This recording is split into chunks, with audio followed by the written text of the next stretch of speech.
Does anyone even logic? Well, so for the audience to follow. Intersectionality has taken over feminism. Okay, what is feminism? And then what is intersectionality? This conference is an embarrassment, by the way. This is an embarrassment. You should be fucking embarrassed. Why is everyone having This is the crowd. This is the crowd. This is the crowd. This is what you want the movement to be. You want people to be yelling. This is what you want the movement to be. Organizers should be fucking embarrassed.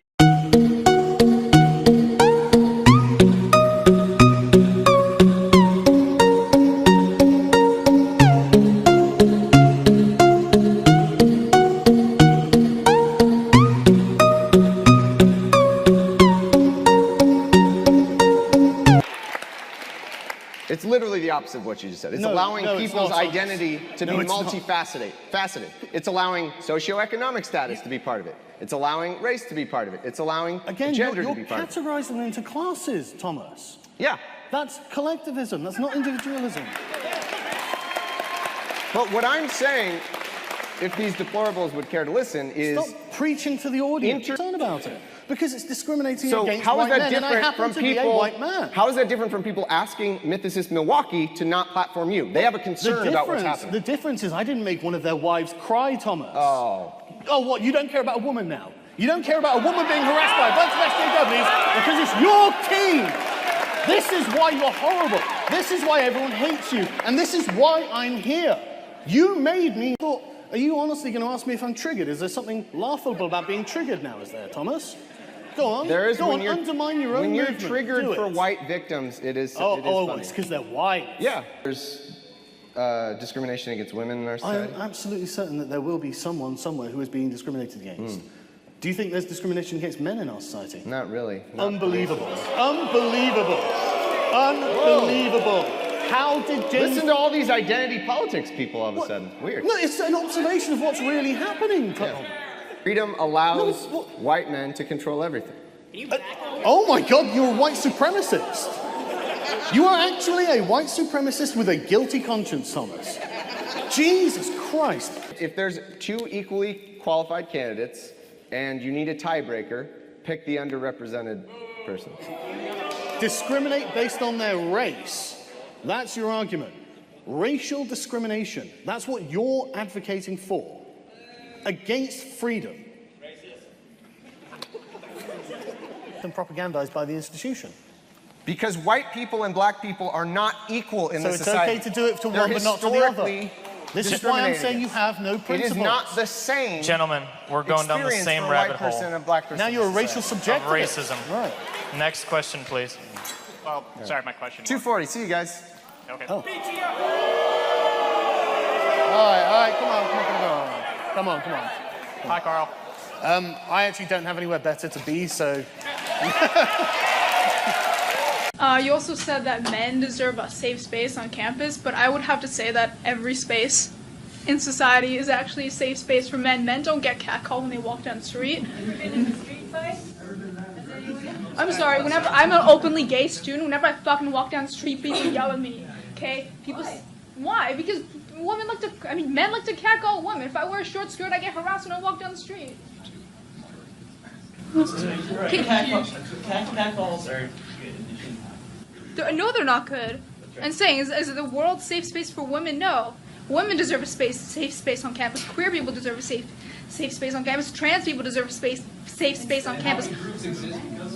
You mean enough? Why do men need a safe space on campus? Why do men need a safe space? Because the very idea of an event where men are talking about men's issues in a non-sanctioned manner, right, by the powers that be, right? In other words, they don't have feminists puppeting them, right, pulling their strings, telling them what to say, okay, or they don't have feminist ideology to do it, okay? When that happens, then you have what happened at the Warren Farrell protest. I don't know if you watched the footage of that, right? But if I were one of the men who was trying to attend an event talking about male suicide and all kinds of other stuff, and I had some woman who knows she can get away with it up in my face calling me every name in the book, screaming at me, I don't think I'd feel very safe, right? Okay? And frankly, men are the majority of victims of public sphere violence. I'm not saying that any of those statistics or male suicide, any of that stuff exists, because it does. Men are the victims of more workplace violence, workplace like suicides, low enrollment rates. That said, that's not systematic oppression in society. Really? I think that when a 6-year-old girl can hit another child and get away with it and never ever have to suffer retaliation because he's a boy, okay? I think that's systematic. How? Because if the system intervenes and punishes the boy for hitting back, right? It's systematic. I'm offended by the language of uprising applied to people who are breaking into other black people's stores and looting them. This is a lack of values. And people who are destroying private property, destroying cop cars, in an uprising against what exactly? Against the black police chief, against a mostly minority police force, against the black mayor, against the black president, against the black attorney general, against against a city council that is 9 of 15 are black and all 15 are elected Democrats. What is the uprising against? What is it seeking to achieve? I still don't see what exactly the riots are seeking to achieve. Bottom line is, this is all, it all could be boiled down to just act like a mensch. Act like a human being. Honestly, it's not useful to riot, it's not useful to break things, it's not useful to throw rocks at people. And the idea that we're supposed to sort of correlate your level of outrage. The idea. I'm going to stick to the 30 seconds on this. Yeah, the last sentence. The last sentence. Yeah. The idea that we're supposed to correlate your level of outrage with a certain level of justification. In other words, the more outraged you are and the more angry you are, the more justified you must be, is absolute nonsense. How can you argue that racism is not a driving factor in income inequality? Because it has nothing to do with race and everything to do with culture. And when you have a culture that doesn't, you know what? Explain to me. You explain to me why black kids aren't graduating high school. Explain that one to me. Explain to me why black kids are shooting each other in rates significantly higher than whites are shooting each other. Explain to me why 13% of the population is responsible for 50% of the murder. Explain to me why the number of black kids in prison, not for innocent reasons, not for walking down the street and getting pulled into a prison, is so high. Explain, if it has nothing to do with culture, explain to me why the single motherhood rate in the black community jumped from 20% to 70% in the same course of time that the civil rights movement has made such tremendous strides. Is America more racist now than it was in 1960? And if it is, please explain to me how that happened.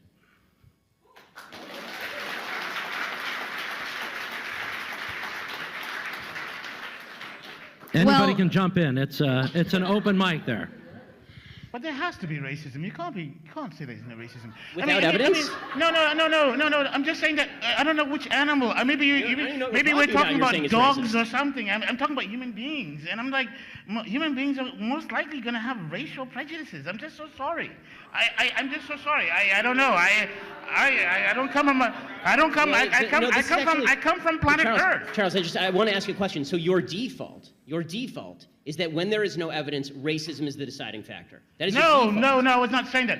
I'm just saying that you're going to have sexists, you're going to have racists, you're going to have all this stuff. I mean, I'm just saying that. I agree it exists, but the problem that I'm seeing, and this is the problem with the general conversation, is that there's no solution in simply saying there's racism out there. How does that solve anything?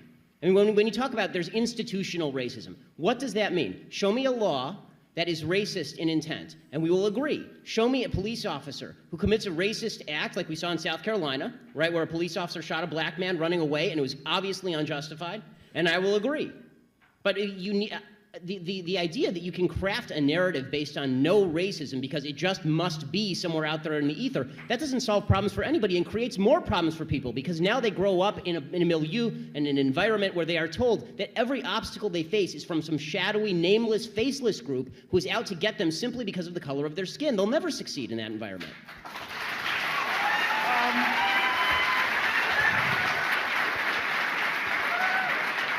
On the Black Lives Matter idea, I want to find the people. I want to find the people alongside you who think Black lives don't matter. I'm still looking for those people.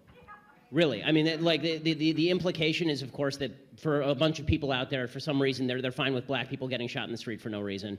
Hands up, don't shoot was based on a lie. That's problematic. The idea that there is a huge number of black young men who are being shot for no reason by police officers is not statistically true. It's just not statistically true.